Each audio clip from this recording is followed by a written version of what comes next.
There's a gesture you make dozens of times a day without noticing. You make it with your mind, not your hand.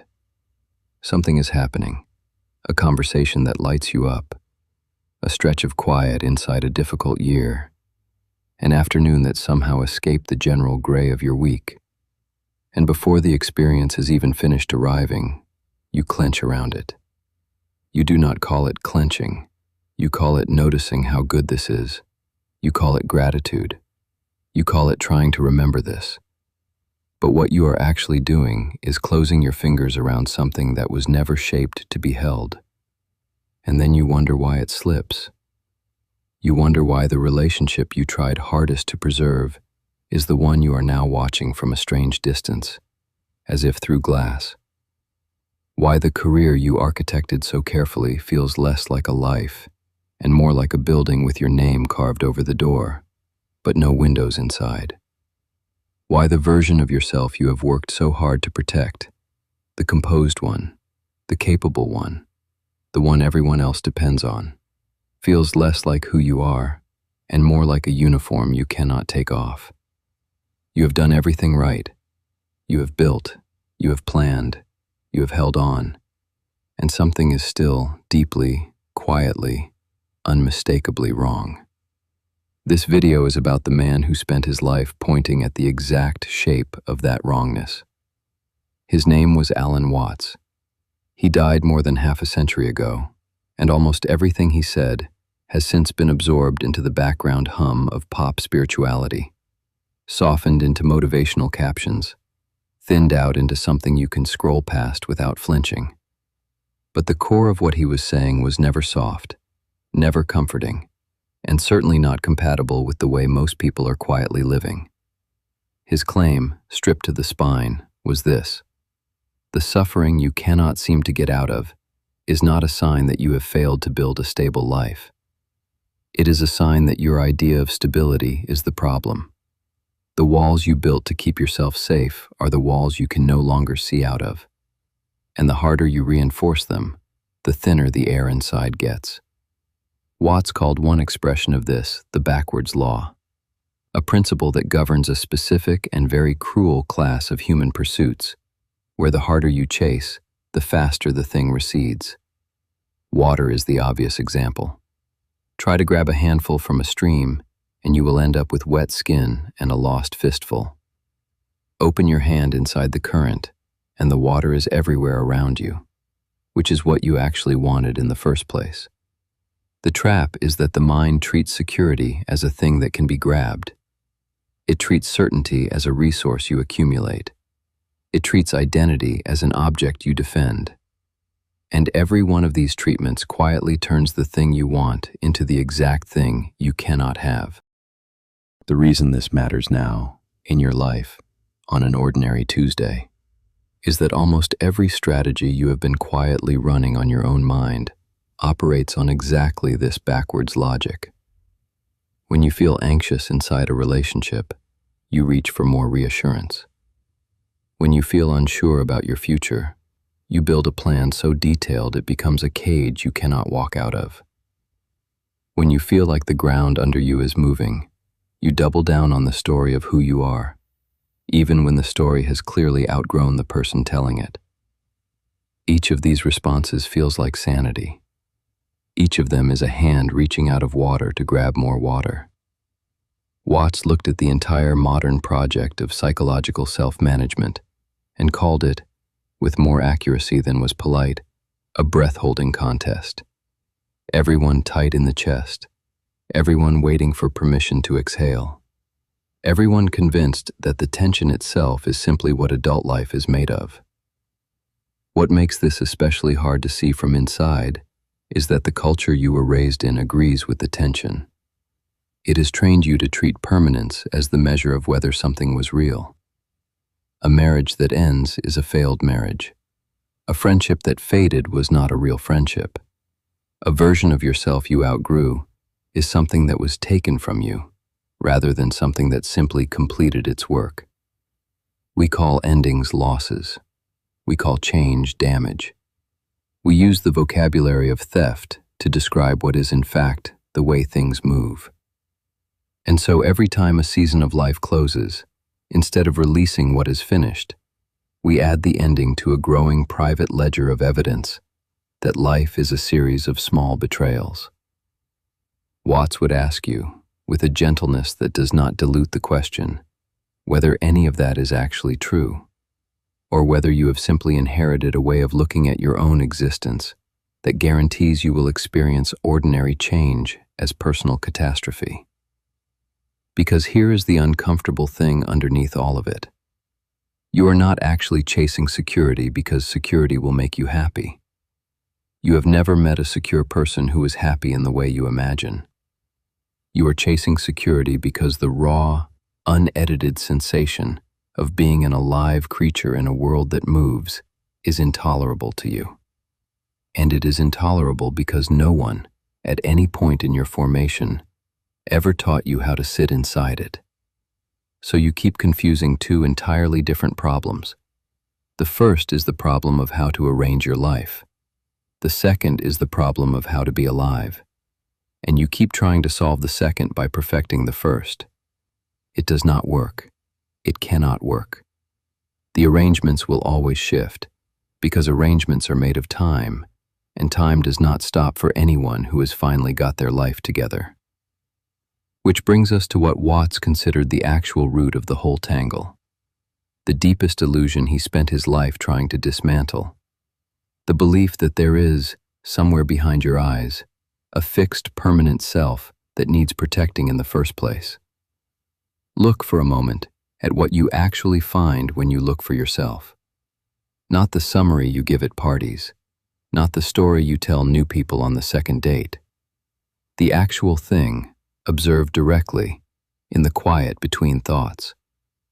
What you find is traffic. A thought arrives, a sensation follows, a feeling colors everything. Another thought, slightly related, slightly different. Memory supplies a fragment of an old scene. The body reports hunger or fatigue, or the low static of some emotion you have not yet named. And through all of this moving material, there seems to be someone watching, someone experiencing, someone who stays the same while the traffic changes. Watts pointed at this someone and said something that sounds like a provocation, but is in fact a very careful observation. The someone is not there. Or rather, the someone is not a separate thing from the traffic. It is itself just another pattern inside the traffic, a rapid sense of continuity that memory weaves out of many small moments of noticing. The illusion of a stable watcher is so convincing because it is produced continuously, like a film whose frames move too fast for the eye to see individually. You mistake the film for a still image. You mistake the river for a stone. The body you are sitting in right now is not the body you inhabited 10 years ago. Most of its cells have been replaced. The brain has rewired. The biochemistry that produces what you call mood, what you call personality, what you call temperament, has shifted in ways you cannot audit from the inside. The values you would have defended at 20 have softened or hardened or inverted. The fears that ruled you then are half forgotten. And yet something in you insists, quietly and constantly, that you are the same person. That you have always been this way. That this, whatever this is simply who you are. That insistence is not a report. It is a construction, and the construction has a function. It is trying, moment by moment, to give you something solid to defend. This matters because the moment you fully identify with a fixed version of yourself, I have always been anxious. I am the kind of person who gets left. I am a failure in relationships. I am successful but cold. I am the strong one. I am the sensitive one. You have done something subtle and severe. You have taken a temporary pattern, a passing weather system of the psyche, and frozen it into a definition. You have mistaken a cloud for the sky. And from that moment on, every piece of contradictory evidence, every sign that you might actually be someone else now, every invitation from life to grow into a different shape, arrives inside your nervous system as a threat. This is the mechanism underneath what depth psychology has always recognized as the stubbornness of the wounded self. The wound is not just a wound. It is a wound that has been elevated into an identity. And identities do not want to be healed. They want to be confirmed. A person who believes, "I have always been unlovable," will, without consciously intending to, arrange their life in ways that keep proving it, because proving it preserves the self, and losing the identity feels, from the inside, almost indistinguishable from dying. Watts would not have used that vocabulary, but he was pointing at the same dynamic from another angle.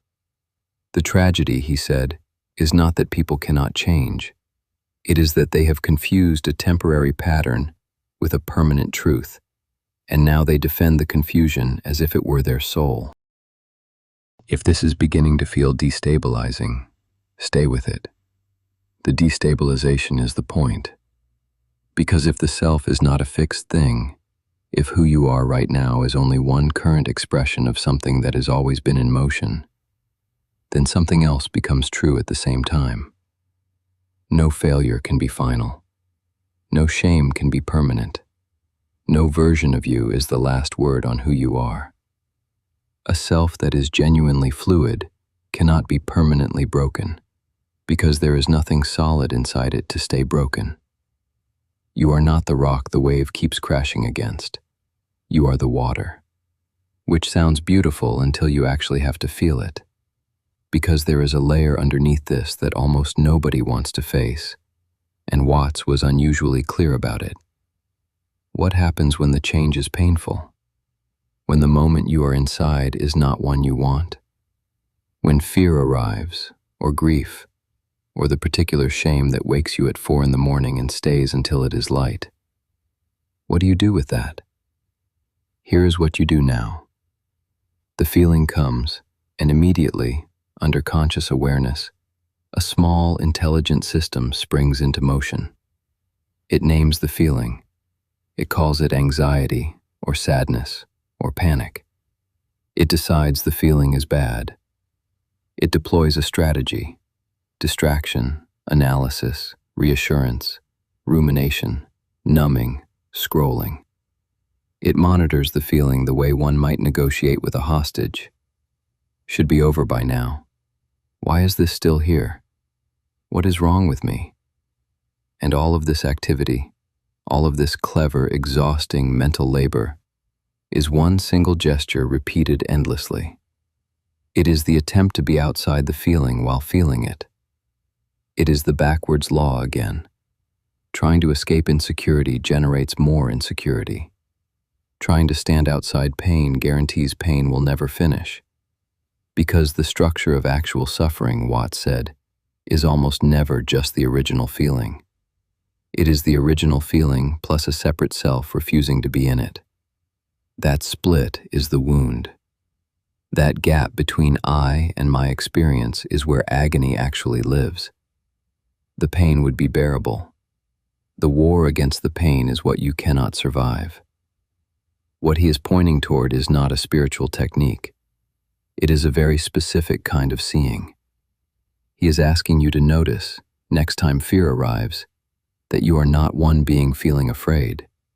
You are two beings, an experiencer and a manager.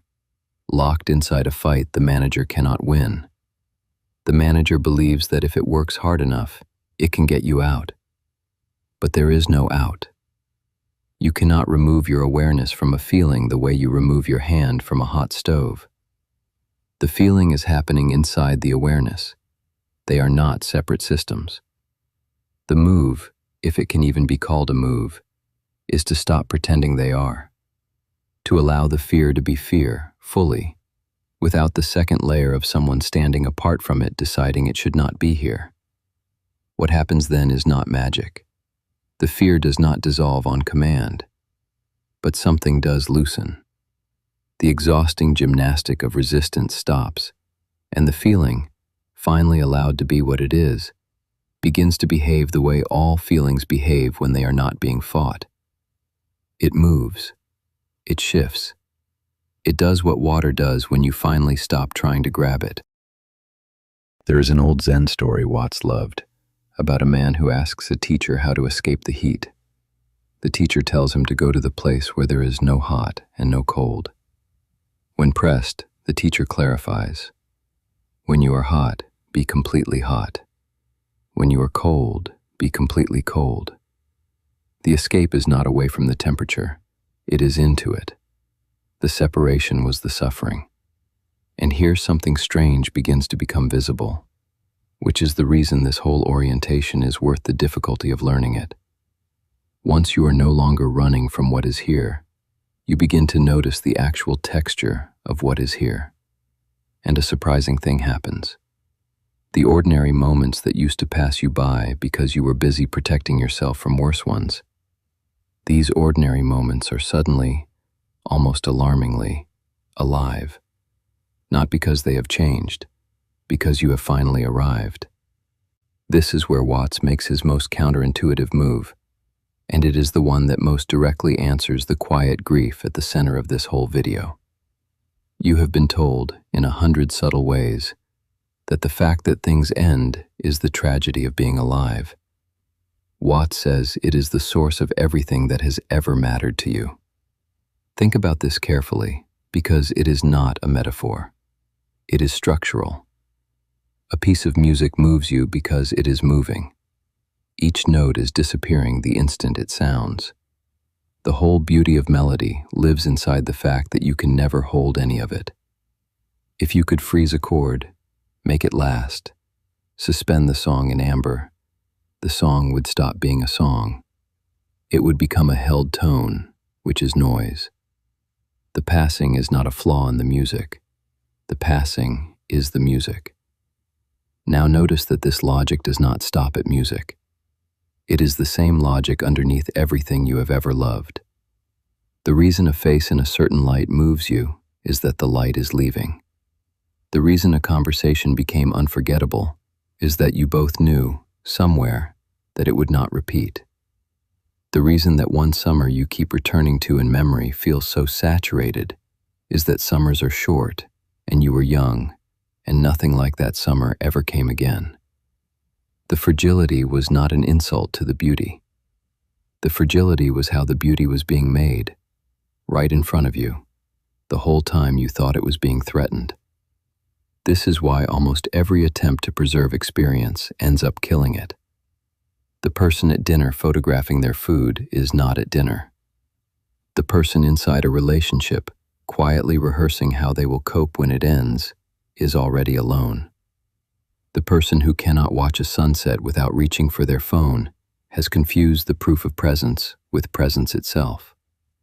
The proof feels necessary, they tell themselves, because the moment will go. But the moment was always going. That was its gift. The reaching is what ruins it. Watts would say, and this is where he gets almost severe, that the problem is not that you love things too much. The problem is that you love them in the wrong direction. You are trying to possess them instead of participating in them. You want to own the afternoon, not inhabit it. And ownership, by its very nature, requires distance. You cannot hold something and be inside it at the same time.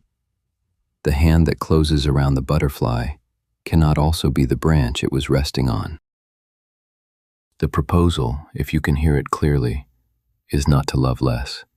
It is to love in a direction that is actually compatible with reality. To let the fact that nothing lasts intensify your attention instead of contracting it. To treat the temporariness of what is in front of you not as a threat to be managed, but as the only reason it is worth looking at all. But there is one more layer, and it is the one people quietly fear most. Because loving what passes is one thing, surviving the passing is another. What happens when something actually ends? When the relationship is over? When the phase closes? When the version of yourself that belonged inside a particular life no longer has anywhere to live? This is where Watts draws a distinction that most people have never been given, and it silently reorganizes the entire experience of grief. There is a difference, he said, between love and attachment. From the inside, they feel nearly identical. Both involve intensity. Both involve a kind of orientation, a tilting of the whole self toward someone. But they operate on different logics. Love moves toward. Attachment grips.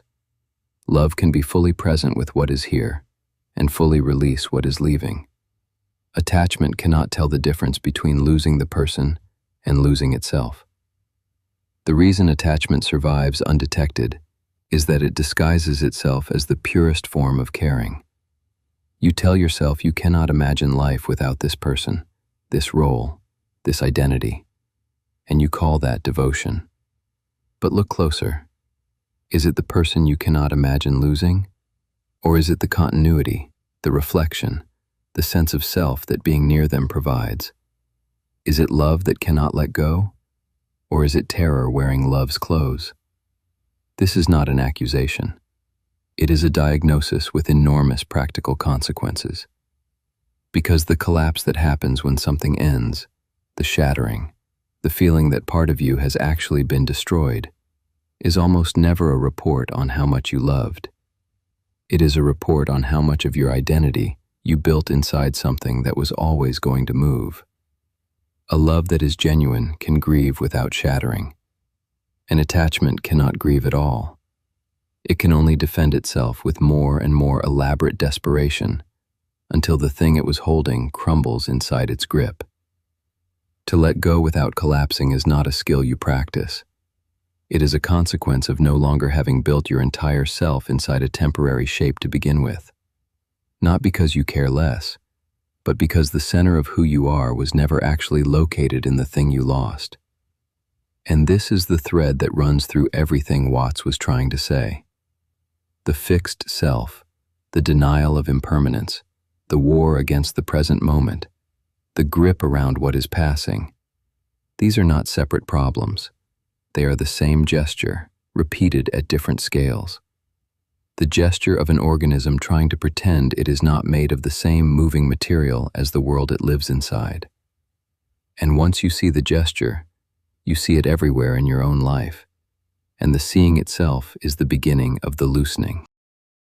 All of this converges on one place, the only place where any of it can actually be practiced.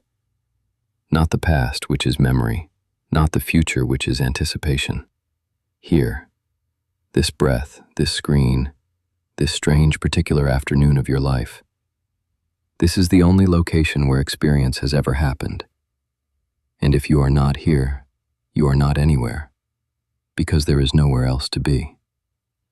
Watts watched the human mind develop the extraordinary capacity to remember and predict, and then watched that capacity be used, almost systematically, to make the present inaccessible. You eat while thinking about a conversation from this morning. You stand near someone you love while rehearsing what you will say to them tomorrow. You sit inside the middle of your actual life, waiting for your actual life to begin. The tool that was supposed to enrich experience has been turned against it. And the reason, when you look carefully, is almost always the same. You do not leave the present because you are distracted. You leave it because being fully inside it would mean feeling how briefly it is here. Full presence is full exposure to impermanence. So you hover just above your own life, managing it, watching it, documenting it. And the security you buy with your absence is a fiction. The moment passes anyway. You simply are not inside it while it does. The practice Watts points toward is not meditation in any formal sense, though it rhymes with it. It is the simple, repeatable act of noticing that you have left and returning. Not with discipline, with recognition. The moment you see you are somewhere else, you are already back. The awareness of absence is itself a form of presence. You do not need to force anything. You only need to stop pretending you did not notice. So here is what Watts leaves you with, stripped of any decoration. The next time something good is happening and you feel the old pull toward calculation, toward grieving it in advance, toward managing it from slightly outside, notice the pull. Just notice it. You do not need to fight it. Seeing the hand reaching to freeze the water is already the hand beginning to relax. And the next time something ends, as things end, as things are ending right now in ways too slow for you to track. Resist the old reflex to call the ending a betrayal. Ask instead what was actually there, what was real, whether the ending changes what was real.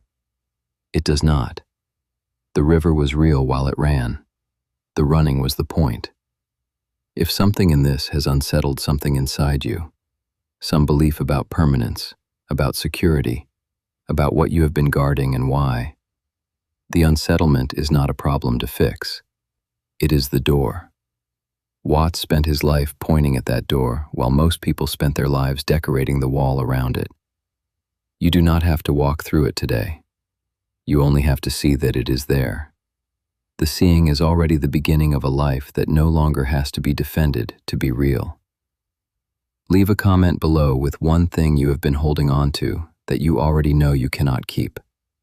Not to solve it, just to name it. The naming is more than you think, and the answer will tell you more about the self you have been trying to save than any plan you have ever made for the future.